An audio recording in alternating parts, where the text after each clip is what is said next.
अवधूत चिंतन श्री गुरुदेव दत्त। दत्तावतारी परम पूज्य रंग अवधूत महाराज रचित आ गया मुकाम असली बाबा आ भजनना मर्म विશે આપણે આજે સમજવાનો પ્રયત્ન કરીએ। આ ભજન બાપજીની આધ્યાત્મિક નિજાનંદીમાંથી ઉદ્ભવેલ છે। આ ભજનમાં પૂજ્ય બાપજીએ असली मुकामनी बात करी है। आ असली मुकाम एटले कयो मुकाम? आज मनुष्य देहथी परम तत्वनी प्राप्ति, परम तत्वनी अनुभूति, जेनी प्राप्ति थया पछी कशुं मेळववानुं रहेतुं नथी, ते परम तत्व एटले असली मुकाम। आ परमधाम अथवा तो असली मुकामे पहोंच्या पछी त्यां पहोंचनारनी शी स्थिति थाय छे तेनो अर्थ અહીં આપવામાં આવ્યો છે। પરમ પૂજ્ય રંગઅવધૂત મહારાજ લખે છે, આ ગયા મુકામ અસલી બાબા, આ ગયા મુકામ અસલી। કર્મના બંધનથી બંધાયેલો એ જીવ જેમ પાણીના સિકર પાણીથી જુદા પડતા દેખાય તેમ ભ્રમથી જુદો પડી કર્મના ભોગ ભોગવતો ભવાટવીમાં ભટકે છે। જ્યારે કર્મના બંધનરૂપ પ્રારબ્ધના ભોગ ભોગવીને તેનાથી તે મુક્ત થાય છે ત્યારે તે પોતાના મૂળ સ્વરૂપ સાથે સમરસ થઈ જાય છે અને એ જ જીવનો અસલી મુકામ છે। જે જીવન મુક્ત છે તે દેહ હોવા છતાં એ असली मुकामे पहोंचेलो छे अने असली मुकामनो आनंद माणे ज छे। ज्यां सुधी प्रारब्ध सर्वांशे क्षीण थतुं नथी त्यां सुधी देह रहे छे, पण ए देहना द्वंद्वथी अतीत रहे छे अने ते ज देहमां रहेवा छतां देहथी विलक्षण स्थितिनो अनुभव करे छे। असली मुकामे ज्यारे जीव पहोंचे त्यारे शुं थाय छे ए प्रश्ननो रंगअवधूत महाराज प्रत्युत्तर आपे छे। आवन जावन मिटा अंधेरा, गया उजेरा नकली, गया उजेरा नकली। ज्यारे जीव जीव भाव टળી જાય છે ત્યારે તે પોતાના સ્વરૂપમાં શિવ ભાવે સ્થિર થાય છે અને ત્યારે તે આત્મ સ્વરૂપમાં સમરસ થઈ જાય છે। એ અવસ્થા પ્રાપ્ત થાય ત્યારે તે દેહમાં રહે તોય દેહના કર્મો તેને બંધન ઉપજાવી શકતા નથી। જેમ સાગરમાં સૂર્યનું પ્રતિબિંબ પડે તે સૂર્યને ભીંજવી શકતું નથી, તેમ દેહથી થતા નિસંકલ્પ કર્મો એના જીવભાવથી મુક્ત આત્માને બાંધી શકતા નથી। મીઠાની પૂતળી જેમ સાગરમાં મળી સાગરમાં ઓગળી સાગર રૂપ બનીને પુનઃ પોતાનું પૂતળીનું સ્વરૂપ ધારણ કરી શકતી નથી, તેમ શિવ ભાવે ભાવિત જીવ પણ પરમ તત્વમાં લીન બની પોતાના જીવ ભાવનો પુનઃ અંગીકાર કરી શકતો નથી અને તેથી તે જન્મ મરણનો ભાર પણ વેઠારતો નથી। કચરો નાખવાનો એક કૂવો છે, તેમાં એક બાજુથી કચરો નાખતા જઈએ અને બીજી બાજુથી કચરો કાઢતા જઈએ તો એ કૂવામાં કચરો કદી ઘટતો નથી, પણ જૂનો કચરો કાઢી લઈએ અને નવો કચરો નાખવાનો બંધ કરીએ તો કૂવો ખાલી થઈ જાય છે। તેમ જીવ અવસ્થામાં પ્રારબ્ધ ભોગવવા પડે તે ભોગવીને જો નવા મુકામ એટલે કે નવા સકામ કર્મો ન થાય તો જૂનું પ્રારબ્ધ સ્વયં ક્ષીણ થઈ જાય અને જન્મ મરણ ટળી જાય છે। હાથના આપણા જે કર્મો છે તે આપણે અહીંયા ભોગવવા જ પડે છે, પણ એ ક્ષીણ થયા પછી નવા કર્મો આપણે બાંધી શકતા નથી। જ્યાં સુધી અજ્ઞાનરૂપી અંધકારથી અંતરનો ઉજાસ ઢંકાયેલો છે ત્યાં સુધી જન્મ મરણના ચક્કરમાં કુંભારના ચાક ઉપર બેઠેલી માખી જેમ અનિચ્છાએ પણ ફર્યા કરે છે તેમ જીવ પણ ફરે છે અને કર્મના ફળ અનિચ્છાએ પણ ભોગવ્યા કરે છે। શ્રી રંગ અવધૂત મહારાજે કહ્યું તેમ આવન જાવનનો જે અંધકાર છે તે અસલ મુકામ આવે ત્યારે મટી જાય છે. શિવ સ્વરૂપને પ્રાપ્ત થયેલો જીવ માયાના અંધકાર એટલે અજ્ઞાનથી મુક્ત બને છે. માયાના બંધનોથી મુક્ત એ જીવ પછી એ અંધકારના અજ્ઞાનના દર્શન સરખાઈ કરતો નથી.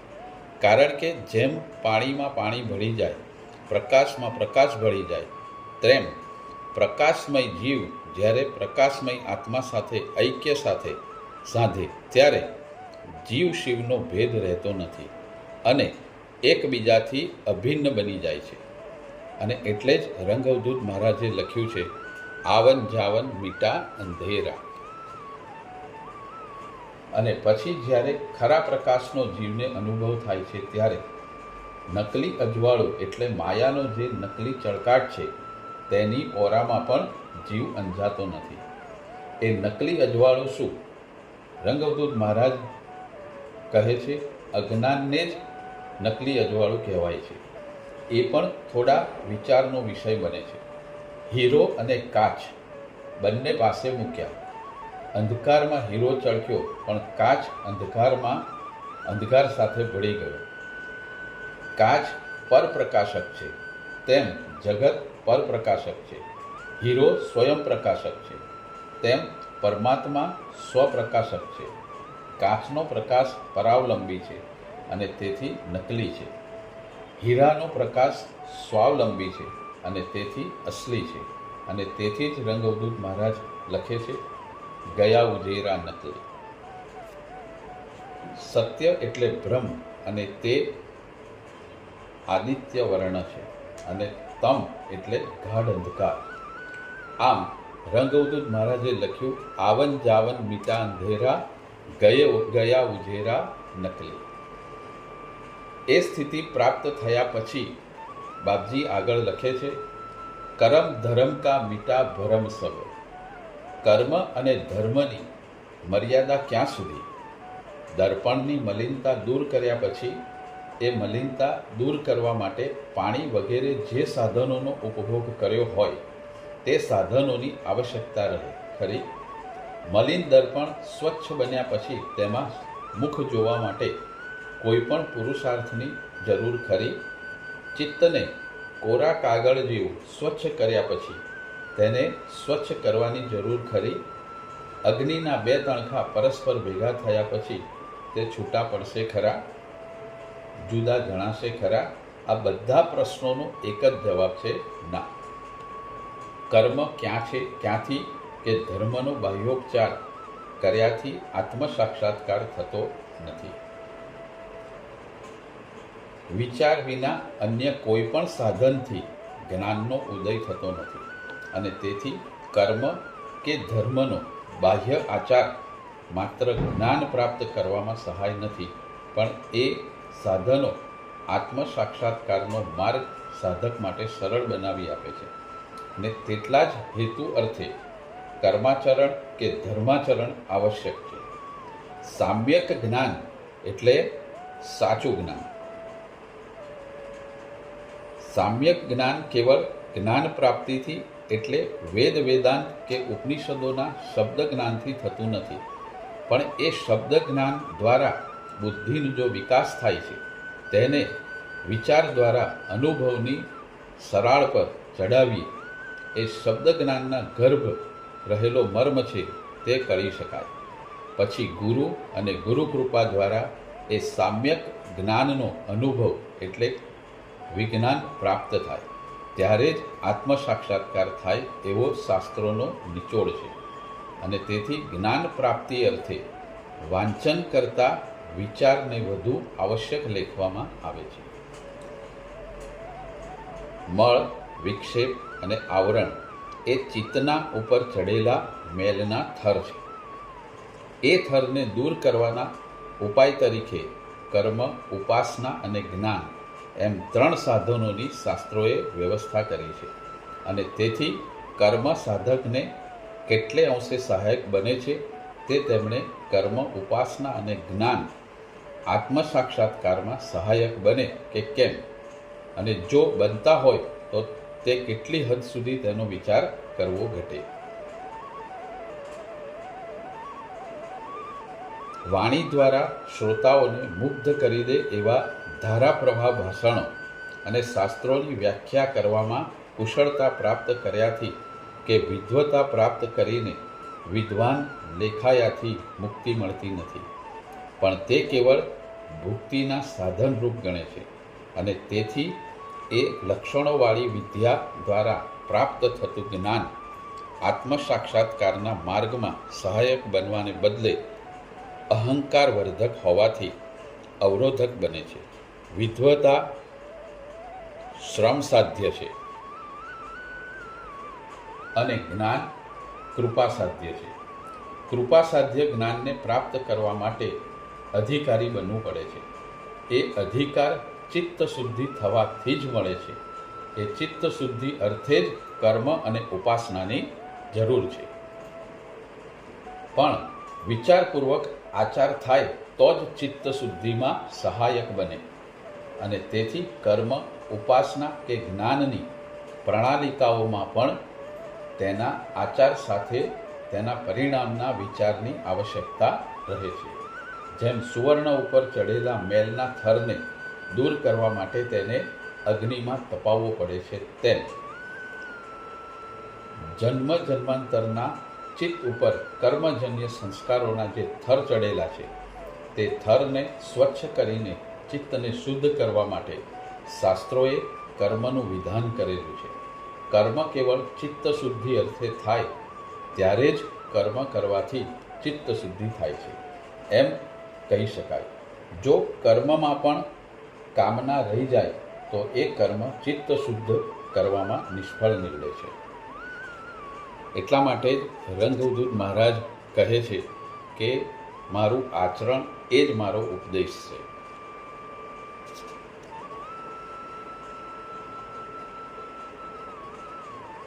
રાત્રિનો અંધકાર ટળી જતા સૂર્યના પ્રકાશમાં જેમ અંધકાર નથી, તેમ આત્મ સ્વરૂપને પ્રાપ્ત કર્યા પછી એક કર્મ અને ધર્મની ભ્રમણા જ્યારે ટળી જાય ત્યારે તેને કશી જ ફિકર રહેતી નથી. અને તેથી રંગવદૂત મહારાજ લખે છે, પૂરી ફકીરી પાલી.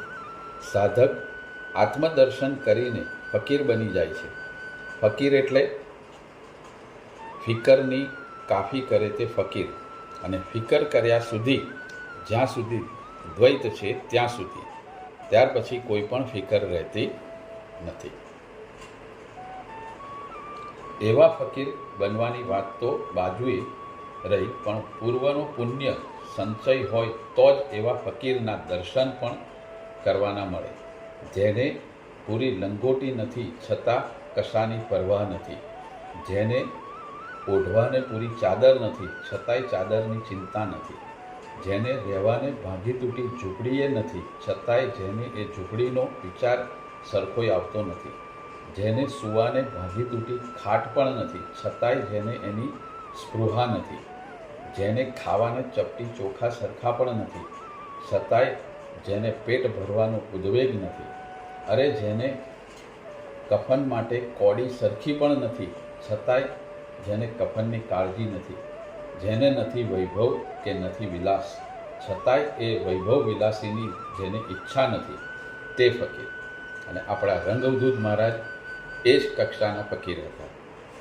સાચા ફકીરના અંતરમાં જગતનો અભાવ છે, જગન્નાથનો ભાવ છે. જેમ સૂર્ય પોતાનો પ્રકાશ કોઈ પણ જાતની ભાવના વિના ચારેય બાજુ વેરતો રહે છે, તેમ એ સાચો ફકીર એ વણ માગે આવતી સમૃદ્ધિને વેરતો જ રહે છે. એનો એ ત્યાગ જ એને જગત વંદનીય બનાવે છે. અને આ જ વસ્તુ આપણા રંગવદૂત મહારાજે એક ભજનમાં લખેલું છે, વાહ ફકીરી કોન અમીરી દાસી તેરે ચરણો કી. આપણે સૌ રંગભક્તો એ ભજન જાણીએ છીએ. અસલી ફકીરી પ્રાપ્ત થતાં જે પરિણામ આવે છે તેનું સ્પષ્ટીકરણ રંગવદૂત મહારાજે આગળ કર્યું છે. ફકીર અને અસલી ફકીર બન્યા પછી ક્યાંયની ફિકર તો રહેતી જ નથી. જનક વિદેહી પાકો ફકીર જ હતો. અનેકવિધ વૈભવ વિલાસમાં વસેલો એ ફકીર બધાય આકર્ષણને પાર કરી કેવળ જળ કમળવત જીવન જીવતો ઇતિહાસને પાને આજે અમર છે. અને બુદ્ધિ સિદ્ધાર્થ પણ પૂરો ફકીર હતો. રાજ્ય વૈભવમાં ઉછરેલો એ દિવ્યાત્મા બધાયને લાત મારી એક જ રાત્રે વૈરાગ્યની દૈદીપ્યમાન જ્યોતિનું દર્શન પામી એકલો અટોલો નીકળી ગયો અને સમગ્ર સંસારનો એણે ત્યાગ કર્યો, પણ પોતાનું જીવન સંસાર માટે સમર્પિત કર્યું.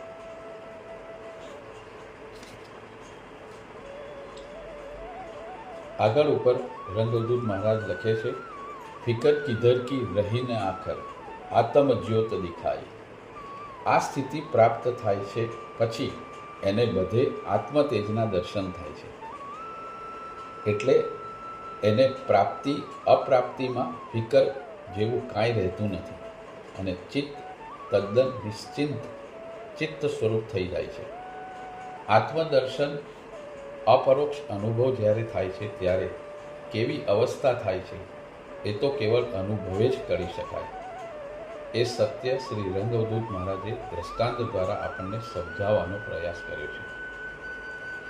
જીવ પતંગા રહાન જુદા જલકર શિવતા પાઈ. જીવને અહીં પતંગની ઉપમા આપી છે.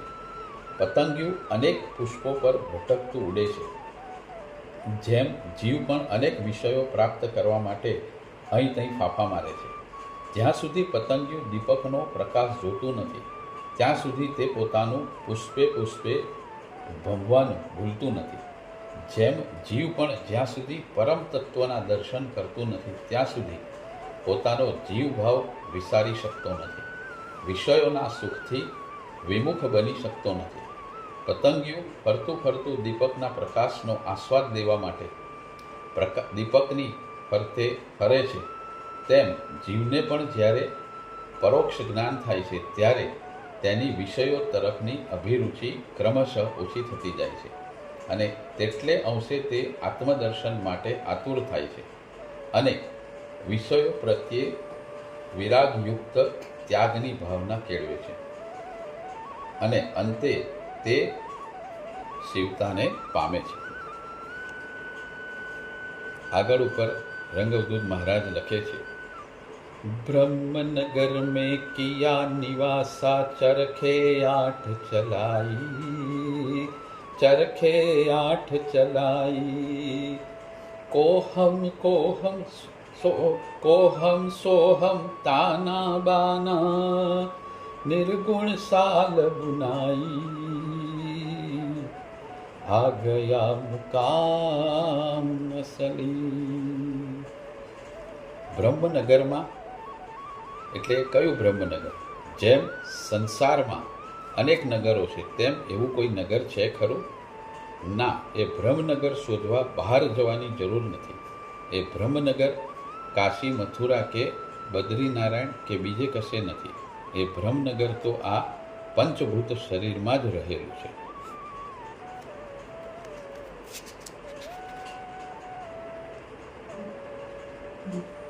નાનકડા શરીરમાં હૃદય જેવી એક અંગુષ્ઠ માત્ર ગુફા છે, તેમાં જ એ બ્રહ્મનગર વસેલું છે. એક રાઈના દાણાથી એ ઝીણા એ બીજમાંથી આવડું મોટું વૃક્ષ ઉત્પન્ન થાય છે. એ શું આશ્ચર્ય નથી? આ પણ તેવું જ એક આશ્ચર્ય છે, કેવળ વિચારનો અને અનુભવનો વિષય છે. એ બ્રહ્મનગરમાં 14 બ્રહ્માંડ તો શું, અનંત બ્રહ્માંડ સમાયા હોવા છતાં ત્યાં હજી અવકાશ છે. આ બ્રહ્મનગરને આપણે સમજવાનો પ્રયત્ન કરીએ. શ્રી કૃષ્ણ ભગવાને અર્જુનને 8 પ્રકૃતિની વાત ગીતામાં કહી છે. રંગવદૂત મહારાજે જે આગળ જણાવ્યું તે પ્રમાણે ચરખે 8 ચલાઈ, એને આપણે સમજવાનો પ્રયત્ન કરીએ. પ્રકૃતિના 8 ભેદ, પંચમહાભૂત, મન, બુદ્ધિ અને અહંકાર. શ્રી રંગવદૂત મહારાજ કહે છે, બ્રહ્મનગરમાં નિવાસ કરીને આત્માએ 8 ચરખા ચલાવી. એ 8 પ્રકારની પ્રકૃતિના પૃથક પૃથક ધર્મો અને ગુણો, શબ્દ, સ્પર્શ, રૂપ, રસ અને ગંધ એ અનુક્રમે આકાશ, વાયુ, તેજ, અપ અને પૃથ્વીના ગુણો, સંકલ્પ, વિકલ્પ એ મનનો સારા અને નરસાનો વિવેક એ બુદ્ધિનો, અને મમત્વ એ અહંકારનો ગુણ અથવા એનો ધર્મ છે. આ 8 પ્રકારના ગુણધર્મોવાળી પ્રકૃતિનો આત્મતત્વમાં લય થાય છે. એ પ્રકૃતિ જ્યાંથી ઉપજી છે ત્યાં જ સમાઈ જાય છે. જ્યાં સુધી એ પ્રકૃતિ ભિન્ન રૂપે ભાસે છે ત્યાં સુધી એ દ્વૈત ભાવને કારણે જીવને પોતે જ એ પ્રકૃતિનો સર્જનહાર છે, આત્મા છે એવું જ્ઞાન થતું નથી, અને તેથી હું અને પ્રકૃતિ એવા દ્વૈત ભાવમાં જીવ રહે છે. એ 8 તત્વો જ આ વિશ્વરૂપ શરીરનું અને વ્યક્તિરૂપ શરીરનું સંચાલન કરનારા છે, અને તેથી એને શ્રી રંગઅવધૂત મહારાજ 8 ચરખા કહ્યા છે. વસ્ત્રમાં લંબાઈનો તાંતણો એટલે તાણો કહેવાય, અને પહોળાઈનો તાંતણો એ વાણો કહેવાય. એ તાણામાં જ્યારે વાણો વણાય અને તાણાની જેમ જ એકરૂપ બની જાય ત્યારે વસ્ત્ર તૈયાર થાય. વાણા રૂપે પણ સૂતર છે અને તાણા રૂપે પણ સૂતરનો તાંતણો જ છે. એ ઐક્ય ભાવ જ્યારે એકત્ર થાય છે અથવા એકબીજામાં ઓતપ્રોત બની જાય છે ત્યારે એ વાણો પણ નથી રહેતો અને તાણો પણ નથી રહેતો, પણ વસ્ત્રની સંજ્ઞા પામે છે. તે જ રીતે 8 પ્રકૃતિના તાણામાં જ્યારે વાણા રૂપે આત્મતત્વ વણાઈ જાય છે ત્યારે 8 પ્રકૃતિમાં આત્મભાવ રાખીને કોહમ કહેનારો જીવ સોહમ બની એ જળ પ્રકૃતિરૂપ જગતને પોતાના ચૈતન્ય વડે ચૈતન્યવંતું બનાવીને વાણા રૂપે પ્રકૃતિથી અભિન્ન બનીને વિશ્વરૂપ વસ્ત્ર રૂપે ભાવ સમાન થાય છે. અને તેથી શ્રી રંગઅવધૂત મહારાજ સોહમ કોહમ તાણાવાળાની ચાદર બનાવી એમ કહ્યું છે. એ ચાદર પણ નિર્ગુણ ચાદર છે. ભેદવૃત્તિ એ ગુણનું કાર્ય છે, અભેદભાવ એ નિર્ગુણ વૃત્તિ છે. જ્યાં સુધી ભેદ છે ત્યાં સુધી ગુણના કાર્યના પરિણામે હું કોણ છું એવી શંકા રહે છે. શિવતા પ્રાપ્ત થતાં જ એ શંકાનું સમાધાન થઈ જાય છે. ભાવાર્થ એ છે કે 8 પ્રકૃતિ ભિન્ન હોવાના પરિણામે હું કોણ એ પ્રશ્ન ઊભો થાય છે. પણ જ્યારે એ એક રસ થઈ જાય છે ત્યારે, એટલે કે શિવતા પ્રાપ્ત થાય છે ત્યારે એ ભ્રમ તૂટી જાય છે. આજ રંગઅવધૂત મહારાજ ભાખી કોહમ સોહમના તાણાવાળાની નિર્ગુણ ચાદર નૈસ્ત્રિક ગુણ્ય બને છે. પોતાના શુદ્ધ સ્વરૂપને પ્રાપ્ત પોતાની સર્વવ્યાપકતાની પ્રતીતિ કરીને આગળ ઉપર રંગઅવધૂત મહારાજ રચે છે. સુખી જગતમાંથી મુક્ત થવાને કેવળ જ્ઞાનદીપ પ્રજ્વાળવાની જરૂર છે. એ જ્ઞાનદીપ પ્રગટે એટલે માયા અને અજ્ઞાન જેવા ઘુવડો આંખ મીચીને ખૂણે બેસી જાય છે. અજ્ઞાન એટલે કોહમ, જ્ઞાન એટલે સોહમ. બીજી રીતે એ 8 ચરખાનો વિચાર કરીએ તો જીવને જ્યારે પોતાના શુદ્ધ સ્વરૂપની ક્ષણિક ઝાંખી થાય છે ત્યારે તેના અંતરમાં હર્ષ, રુદન, કંપ આદિ 8 સાત્વિક ભાવોનો ઉદય થાય છે. એ સાત્વિક ભાવના ઉદય સાથે જ તેના દેહભાનનું વિસર્જન થાય છે. એ ભાવો સ્થાયી નથી. ક્ષણિક આનંદ પ્રાપ્ત કરી પાછો જીવ ભાવે દેહમાં પ્રવેશ કરીને સાત્વિક ભાવને ભૂલી જાય છે. જ્યાં સુધી એવા સાત્વિક ભાવમાં એની માનસિક સ્થિતિ રહે ત્યાં સુધી તે પરમાનંદમાં રહે છે. પરંતુ એ તો વાયુની લહેર જેવો ભાવ છે. છતાંય એ ભાવોનો વારંવાર પરિપોષ થવાથી એટલે કે અનુભવ થવાથી માણસનો સત્વભાવ દ્રઢ થાય છે. અને ભગવાને શ્રી ગીતામાં લખ્યું જ છે, હૃદયમાં સત્વભાવ વૃદ્ધિગંત અને સ્થિર થવાથી જ્ઞાનનો ઉદય થાય છે. ધીમે ધીમે એ જ્ઞાન દ્રઢ થતાં સાધક ભાવાતીત થઈ નિત્ય સત્વસ્થ અને સ્વસ્વરૂપ અનુભૂતિ પામી નિજાનંદમાં મસ્ત રહે છે. એટલે સ્વસ્વરૂપ સ્થિતિ પરિપક્વ થવામાં એટલે જ નિર્ગુણ શાળમાં દેહભાવ વિલીન કરવામાં અષ્ટ સાત્વિક ભાવોના 8 ચરખાનું અનુવર્તન સહાયક બને છે, એવો અહીં રંગવધૂત મહારાજનો સંકેત છે.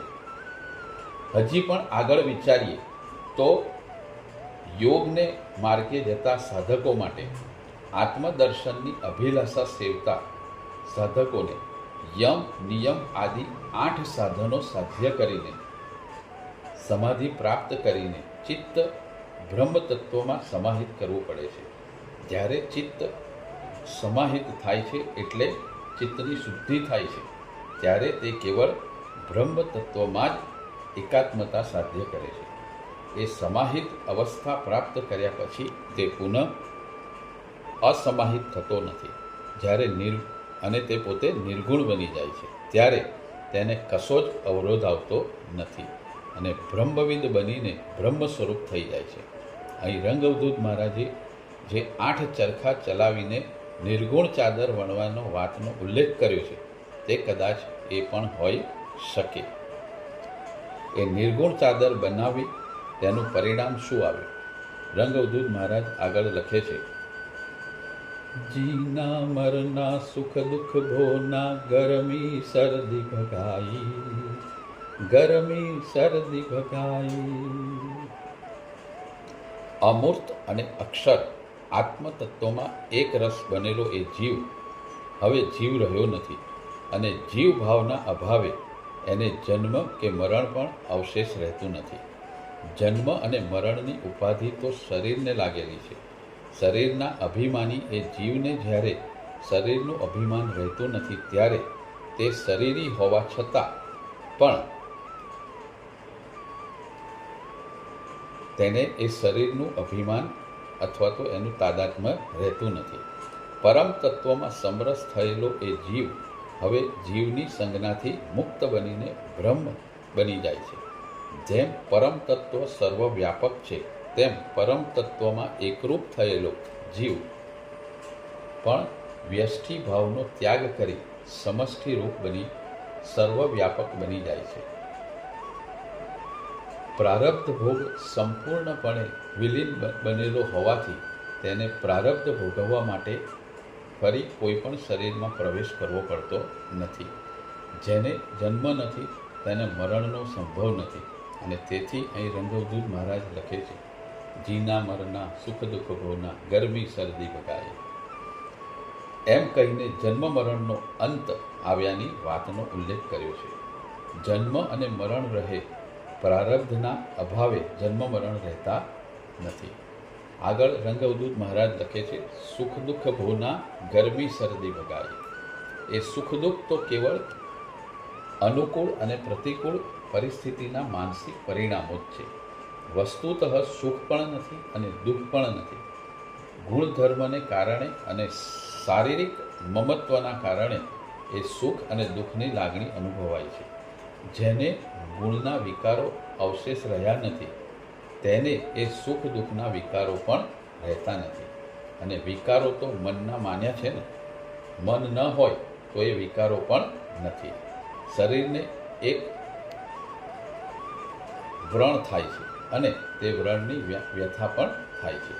આ રીતે જ્યારે મન તમારું ભગવાનમાં એકાકાર થઈ જાય છે ત્યારે સુખ દુઃખનું આપણને ભાન રહેતું નથી. જ્યારે સ્થૂળ સૂક્ષ્મ અને કારણ શરીરનું અસ્તિત્વ જ ટળી જાય છે ત્યારે એ સુખ અને દુઃખ કોને થાય? અને તેથી એ જીવન મુક્ત છે. જેને શરીરના અસ્તિત્વની સ્પૃહા નથી તેને સુખ દુઃખના વિકારો પણ રહેતા નથી. ગરમી અને શરદી પ્રતિ અંગુલી નિર્દેશ કરી રંગવધૂત મહારાજ સમસ્ત દ્વંદ્વોની વાત કરી છે. એ દ્વંદ્વોની દોડ પણ ક્યાં સુધી? જ્યાં સુધી મન વિકૃત છે અને જીવ ગુણના ધર્મ અને વિકારોને વશ છે ત્યાં સુધી. વસ્તુતઃ એ વિકારો માયાના છે. અજ્ઞાનને કારણે એ કેવળ ભાસે છે અને તેથી જે મૃગજળ જેવા છે. જે માયાને પાર કરીને બેઠો છે તેને એ માયાના વિકારો અસર કરી શકતા નથી.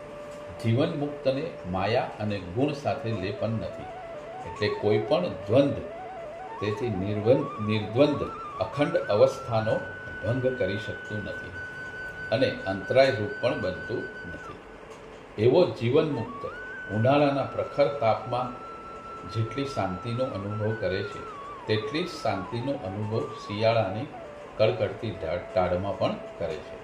અરે એને એ શરદી કે ગરમીનો અનુભવ કરવાનો જ રહેતો નથી, કારણ કે જે મનને એ અનુભવ હોય છે તે મન જ એનું મરી ગયેલું હોય છે, આત્મ સ્વરૂપમાં લીન થયેલું હોય છે.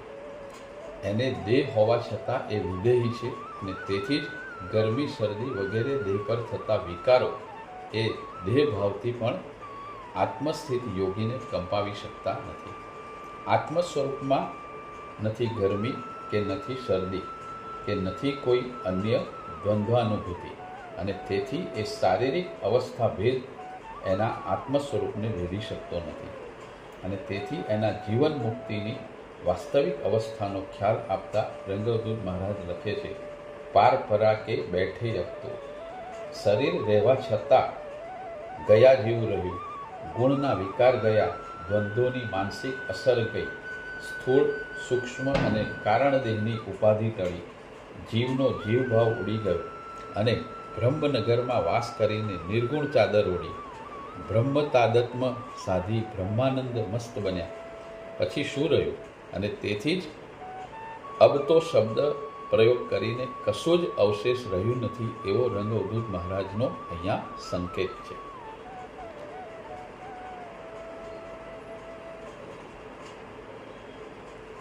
આમ નિર્ગુણ ચાદર વણી બ્રહ્મનગરમાં વસનારની અવસ્થાનો અનુભવ ગમ્ય ખ્યાલ શ્રી રંગવદૂત મહારાજે આપ્યો છે.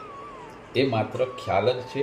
જ્યાં સુધી આપણને એ પરિસ્થિતિનો અનુભવ ન કરીએ ત્યાં સુધી, જેમ ગળપણ ખાધા વિના તેના સ્વાદનો ખ્યાલ પૂર્ણ રીતે આવતો નથી, તેમ આ પણ એક અનુભવ સિદ્ધ અવસ્થા છે, જેનો અનુભવ થયા વગર આપણને એની અસલિયત ખબર પડતી નથી. આગળ ઉપર રંગવદૂત મહારાજ લખે છે, बिना नैन सब दिखे तमाशा खिलखत खाख रमाई, खिलखत खाख रमाई. આંખ એ તો શરીરનું એક અંગ છે. જગતને જોવાને પરમાત્માએ પ્રાણી માત્રના શરીરમાં આંખની વ્યવસ્થા રાખી છે.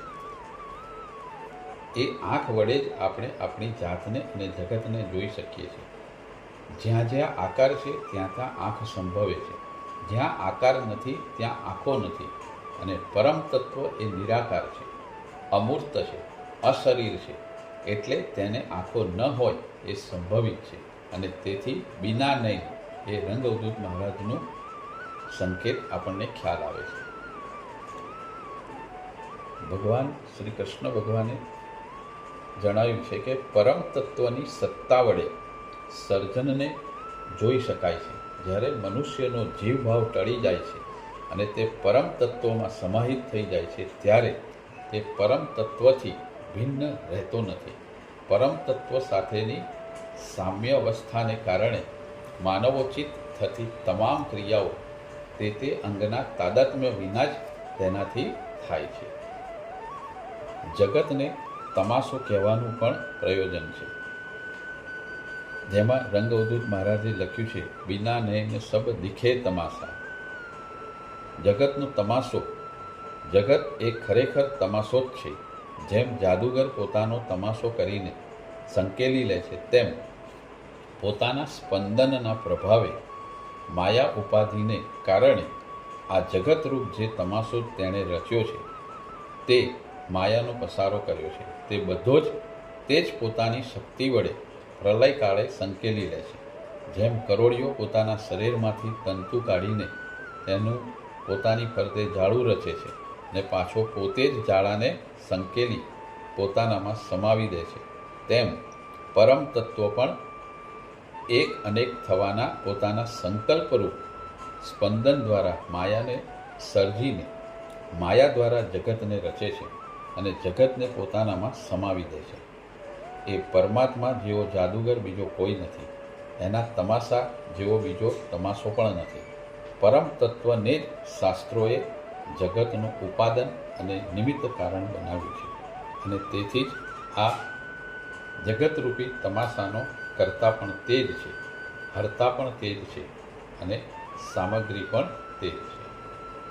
જ્યારે એવી આત્મરત અવસ્થા જીવને પ્રાપ્ત થાય છે ત્યારે તે જીવ મલિન સત્વગુણની ઉપાધિથી મુક્ત બની જાય છે અને તેથી કામના, ઈચ્છા આદિ જે મલિન સત્વના ધર્મ છે તેમાંથી તે મુક્ત બની જાય છે. ત્યારે તે સત ચિત્ત આનંદ સ્વરૂપે કેવળ જગતનો દ્રષ્ટા સાક્ષી રૂપે જ રહે છે અને તેથી મન રચિત માયાના મંડાણનો આનંદ માણવાની જીવની કુટેવ છે તે ટળી જાય છે. અહંતા અને મમતા એ મનના સોબતીઓ છે, તે પણ નિરાશ બની જાય છે અને પોતાના ઉપદ્રવો કરવા અટકી જાય છે.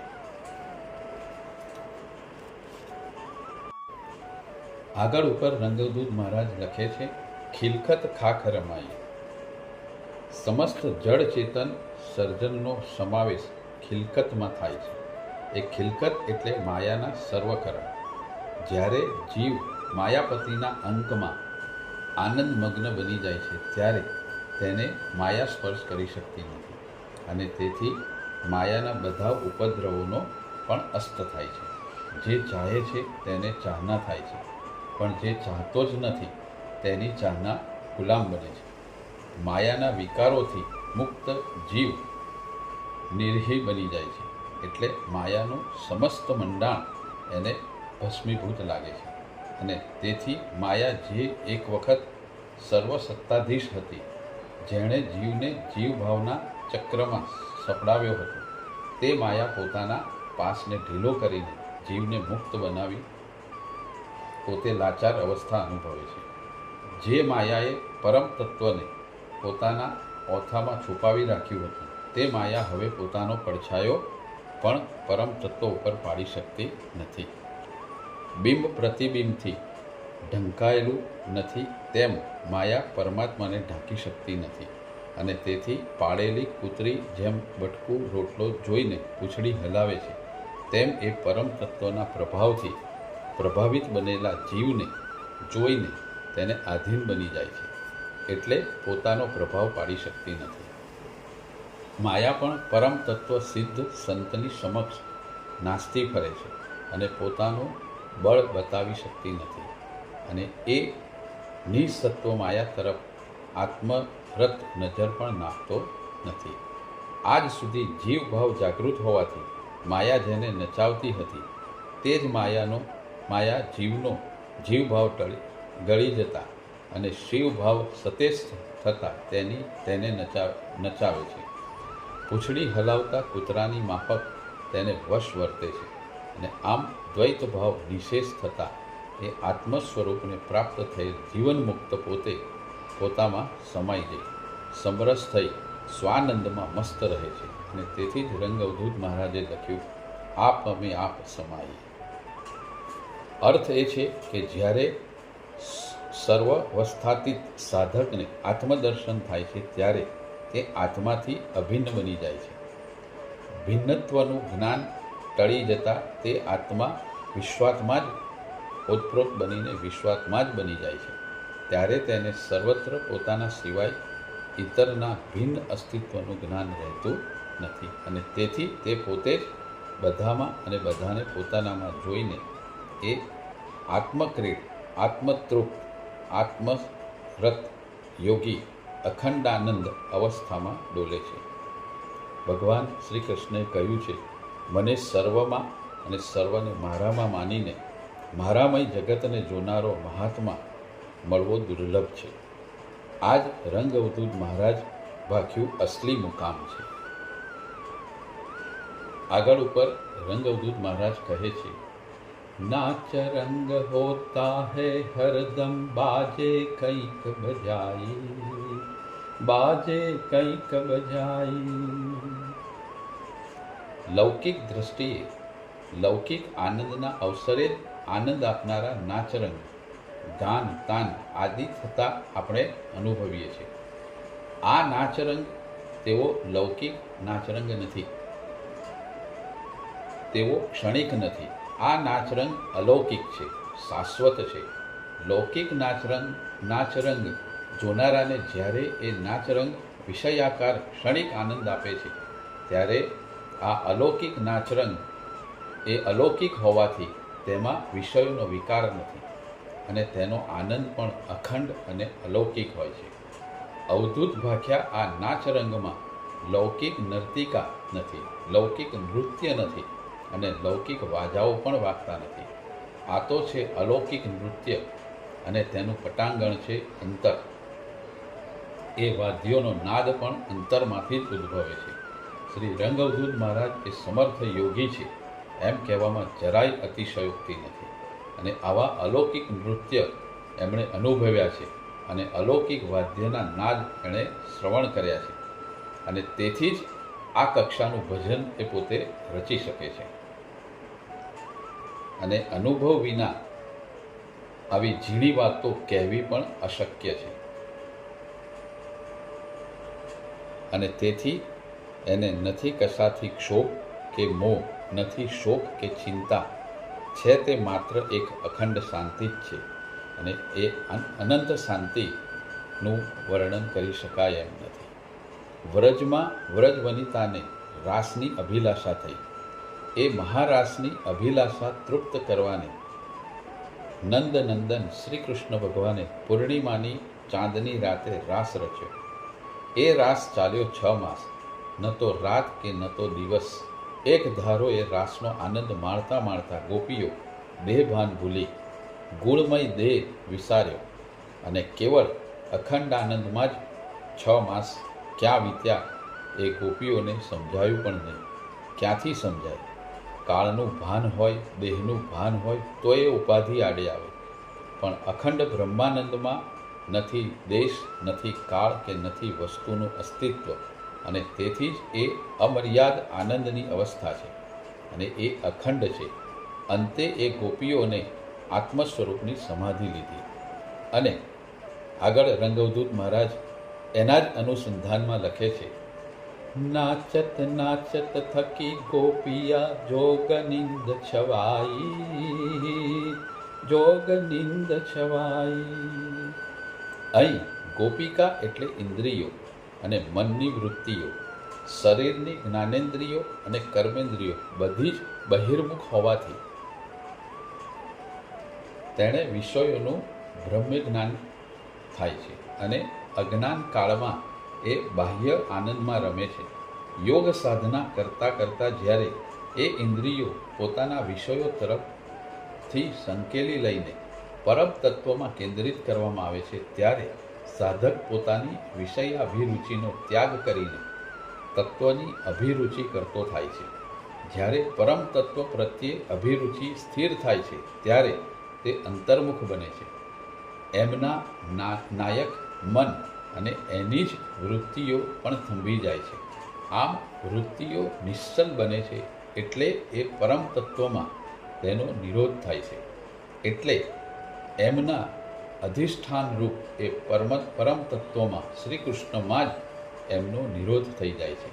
એટલે જ દુન્વયી રાસમાં નાચતા નાચતા એ ગોપીઓ પરમ તત્વના આ દિવ્યા રાસમાં નાચી રાચી યોગ નિંદ્રામાં દ્વૈત ભાન ભૂલી એ અદ્વૈત સ્વરૂપમાં સમરસ થઈ જાય છે. અને તેથી જ રંગઅવધૂત મહારાજ લખે છે, જોગ નિંદ છવાય. એ યોગ નિંદ્રા ક્યારે છવાય? જ્યારે મનોજન્ય સાધ્ય થાય, જ્યારે પ્રાણજન્ય સાધ્ય થાય અને ઇન્દ્રિયો જ્યારે પોતપોતાના જ્ઞાન, કર્મ અને વિષયો સહિત આત્મામાં સંયોજિત થાય ત્યારે યોગ નિંદ્રા છવાય છે. એ યોગ નિંદ્રા તામસ નિંદ્રા નથી. એ નિંદ શુદ્ધ સત્વ ગુણાવસ્થાને પાર કરીને જે કેવળ આત્મવસ્થા છે તેની ધ્રોતક છે. તામસ નિંદમાંથી તો આપણે જાગૃત થઈએ છીએ, પ્રપંચને સાંભળીએ છીએ, પણ યોગ નિંદ્રામાં આરૂઢ બનેલો આત્મા પછી એ નિંદ્રામાંથી જાગૃત થતો જ નથી. લખીને ભૂલતા કે એનો અર્થ એવો નથી કે તેનો પ્રાણ વિલય થાય છે. યોગ નિંદ્રા એટલે તે દેહ ભાવે આપણા જેવો જ જાગૃત રહે છે, પણ તેની વૃત્તિઓ આપણા જેવી ચંચળ રહેતી નથી. તે નિરીહ બનીને આત્મતત્વમાં જ લીન બનીને રહે છે. આને જ કોઈ સહજાવસ્થા કે સહજ સમાધિ કહે છે. એનું મન જ્યાં જ્યાં જાય ત્યાં ત્યાં એને અદ્વૈત બ્રહ્મના જ દર્શન થતા હોવાથી એ મન શ્રી ભગવાનના ચરણોમાં નિત્ય સમાધિસ્થ રહે છે. નિત્ય સમાહિત સમાધિમગ્ન કે બ્રહ્મલગ્ન જ રહે છે. એ મન ફરીને ઇન્દ્રિય ભાન કે દેહ ભાન પર આવીને પ્રપંચનું વિષપાન કરે એવો સંભવ જ નથી. કારણ કે પ્રપંચ પણ એને પરમાર્થ કે પરબ્રહ્મ સ્વરૂપ જ બનેલો હોય છે. બીજા શબ્દોમાં કહીએ તો એનું મન સતત મહાનિંદ્રામાં લીન થયેલું જ હોય છે.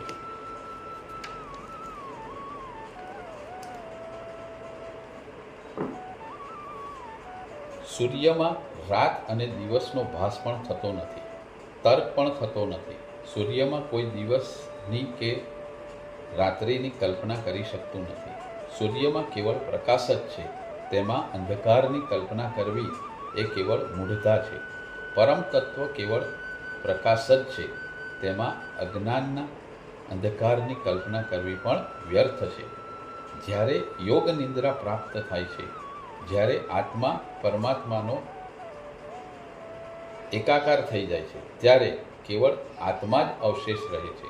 સત, ચિત્ત અને આનંદ સ્વરૂપ પરમ તત્વ કેવળ પ્રકાશ જ હોવાથી રંગઅવધૂત મહારાજ લખે છે, નૂર હૈ નૂર ન લાય. જેમાં આગળ ઉપર રંગઅવધૂત મહારાજે કહ્યું છે, દિન રૈન કા રહા ન ભાષા નૂર હી નૂર ન લાઈ, નૂર હી નૂર ન લાઈ. એટલે કે યોગ નિંદ્રા જ્યારે છવાય ત્યારે દિવસ કે રાતનું કોઈ ભાન રહેતું નથી. સહજ કાર્યો થતા રહે છે, પણ માનવનું મન એ પરમાત્માના ચરણોમાં વિલીન થઈ જાય છે. શ્રી રંગઅવધૂત મહારાજે કહ્યું તેમ ત્યાં રાત નથી, ત્યાં દિવસ નથી. કેવળ તે જ અંબાર સમો એ પ્રકાશ સાગર જ છે અને તેમાં જ જાણે આત્મા સ્નાન કરે છે.